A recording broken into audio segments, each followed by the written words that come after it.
If you love Among Us or just want to learn a bit about cake decorating, then this video is for you. And if you like this video, don't forget to hit that like button and subscribe. Hey, you're watching Preppy Kitchen, where I, John Cannell, teach you how to make delicious homemade dishes to share with your family and friends. This cake's looking a little sus, so let's get started. To make this cake, I used my favorite vanilla cake recipe. It makes 3 6-inch layers or 2 8-inch layers. I love this cake as a 6-inch. It's the perfect size. I have a link for the recipe in the description box below. And I made a double batch of my vanilla ice cream. I made a double batch of my vanilla buttercream. The link is also below, and this is perfect for decorating, and it's really easy too. If you wanted, you could make Italian or Swiss buttercream instead. I love this cake because you don't need any special tools, and I'm gonna do some DIY stuff that you can do at home too. The first step is gonna be to divide the buttercream into several different batches so that you can color it up. When I build the cake, I'm gonna have a 2-layer frosting scheme, so rings of white and purple. So let's get about a cup for each color, white, purple, and then we're gonna save a lot for the black and the crewmates as well. To make this cake, I'm using my favorite box of colors. They're gel food colorings, and there's all these different hues, but you can use any food coloring you'd like instead. Color that frosting up, just mix it in. I have purple and white ready for my interior. Let's build the cake. Fill your piping bags up, and today I'm not going to use any piping tips. It's unnecessary for the cake, which is another reason that I love it so much. All we have to do is snip the tips off of all these different piping bags. And for the inside, we're gonna snip a good amount off, so there you go. Any extra buttercream can get used later on as well, so don't worry if you're overpacking this with uncolored buttercream.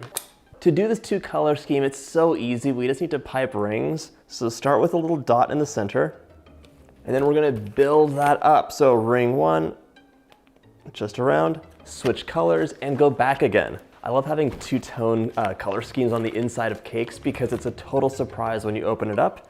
And in this case, you know, maybe it tells you who the imposter is. And you might notice I'm using a turntable. Cake turntables make it so easy to smooth the outside because you just spin it around. If you don't have one, you don't need one, but it makes everything super easy. Pop that next layer on, make sure it's nice and straight, and repeat the process. Last layer on, and my cake is ready to cover in black buttercream. I get so many questions on how to make black buttercream because a lot of people do it at home and it comes out kind of gray. So here is the secret. 1, we're gonna use a lot of black, but 2, we're gonna use some dark blue as well. The blue will really make it like an inky black, just like the night sky is. Let's get a big batch of that in there. So I have some leftover purple from the inside. I'm actually gonna add that into this batch as well. So today I'm using black and navy blue, and it doesn't matter if there's a little bit of purple mixed in, it's totally fine. Okay, so we're gonna add some black in there. Whoa. And then we're gonna add some dark blue. Mix it up, and let's see what it looks like. Something else I should note is I'm using gel food colorings today, which are much more concentrated than the water-based food colorings you can get at the grocery store. So if you're using those, you'll be dumping a lot of food coloring in there, but if you're using the gel-based food colorings, you can use much less. I'll leave a link for the gel food colorings in the description box below if you want to pick some up yourself. One thing most of you know is that your buttercream will darken up as it dries out and is exposed to the air. So don't feel like it has to be perfectly black right now, it'll darken up. Okay, last bit of mixing. My black's all mixed up. We're gonna dump this into a piping bag and cover the cake. We're gonna cover this cake in a thin layer of the black buttercream. This is where that cake stand comes in handy. I think I'm gonna have just enough buttercream to finish this off. Ruh-roh.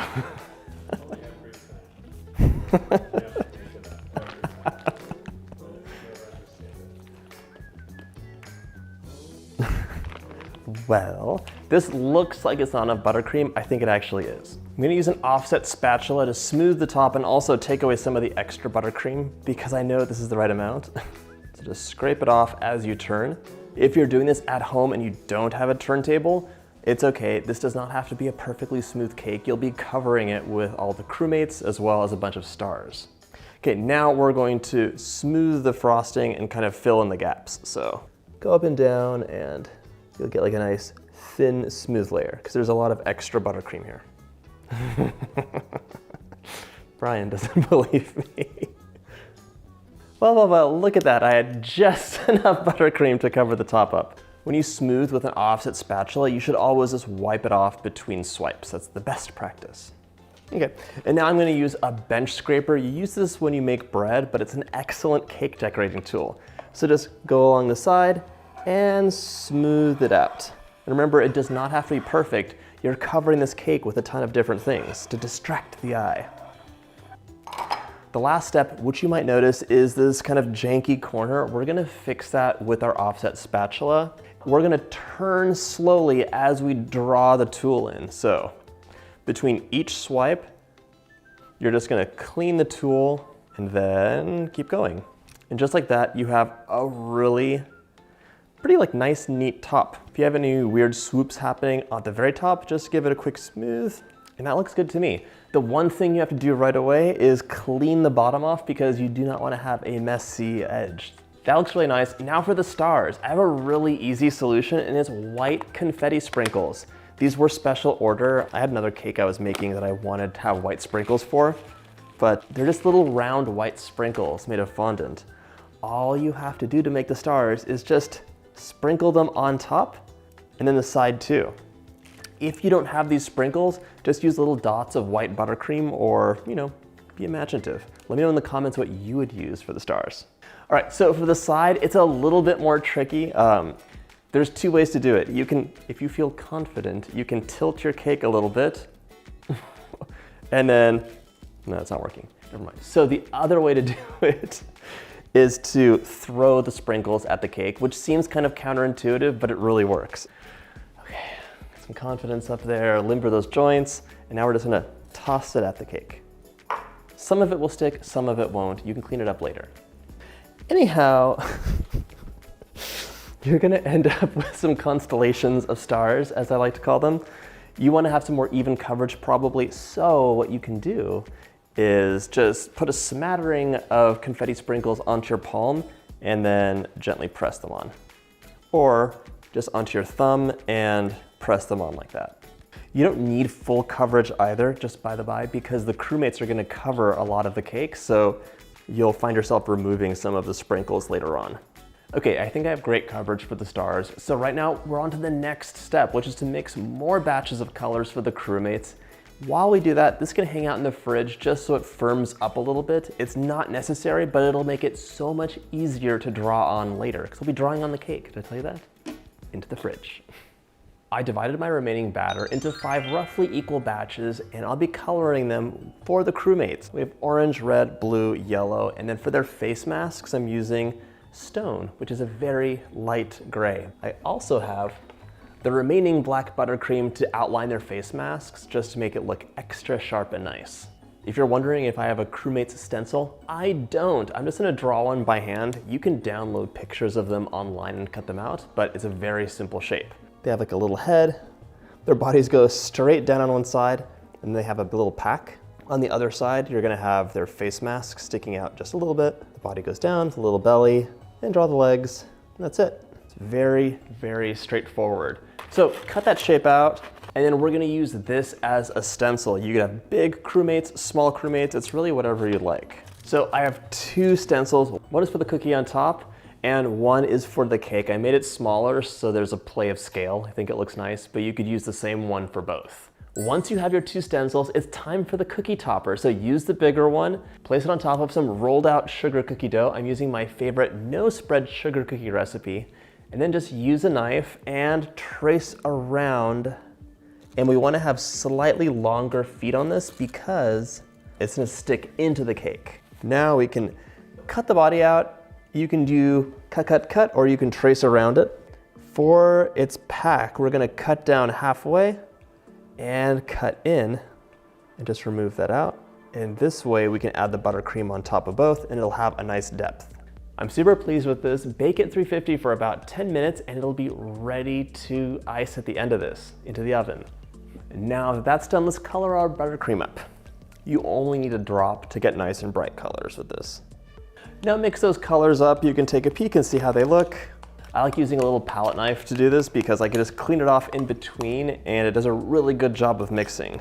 If I was using a whisk, that would be crazy talk. All right, last color. I love how cheerful this looks. Right now we're gonna get our cake out of the fridge and draw our crewmates on all over with our skewer. Use that stencil. I'm gonna press it on. It's gonna get ruined right away. Don't worry about that, it's just a stencil. And now you're gonna trace using a skewer or a toothpick or whatever you'd like, and just get the outline of that crewman. And you're gonna be cleaning your skewer off because it'll collect some buttercream. Remove the stencil, a little buttercream, that's fine. And then just take a look, you can draw the rest of the face mask on as a guide, but that goes on at the very end. And also one line over here. Okay, repeat that process till your cake is covered in crewmen. So this work is gonna take a little bit of time. You might as well pull a chair up and be comfy, right? Okay, my crewmen are all drawn. I'm gonna stay seated. Use your vibrant colors. After you've outlined the figure, just fill it in. Now I'm using a little palette knife and just smooth the top off. Use your knife and just clean the edges up if they look a little bit messy. And now we're gonna pipe the mask off and it's gonna make all the difference in the world. One of my key bits of advice for you is don't just focus on getting something perfectly right, just keep going, and then you can always fix things after the cake has been chilled more. As you go, you're gonna build up some depth, so you wanna add a lot of buttercream for the mask so it kind of bubbles out a bit more. I'm not gonna try and smooth it out perfectly now. That's gonna happen after it's colder. And this is much easier if you're doing it like this as opposed to doing it for the camera, just in case you're wondering. This process is the exact same one we're gonna use for the cookie topper, by the way. It's really easy. Just pop that buttercream on top, smooth the top out. Just like before, don't worry if it doesn't look perfect because we're going to fix everything after it's chilled. Now our cookie and cake go into the fridge for a quick chill and we'll be right back. Once your cake and cookie are chilled, just use your palette knife, a damp towel, or even a clean finger and smooth out any bits that look a little bit too bumpy for you. It's really kind of whatever you feel comfortable with, but now you can carve the buttercream so easily with any tool and it's not so soft that it'll just kind of melt away. Your final bit of detail work is just to use the extra black buttercream you have and trace the outline of your face masks. It'll make it really clean and pop. We're gonna pop the cake topper on top of our cake, but it'll totally fall unless we cut in. So press down and then use your knife to just cut some little rectangular pieces of buttercream out of the top. Now we can press it in and our cake is complete. Time to cut into the cake. Look at those layers. I love the stripes. If you like this video, check out my cake playlist. It's delicious too. I'll see you in the next video.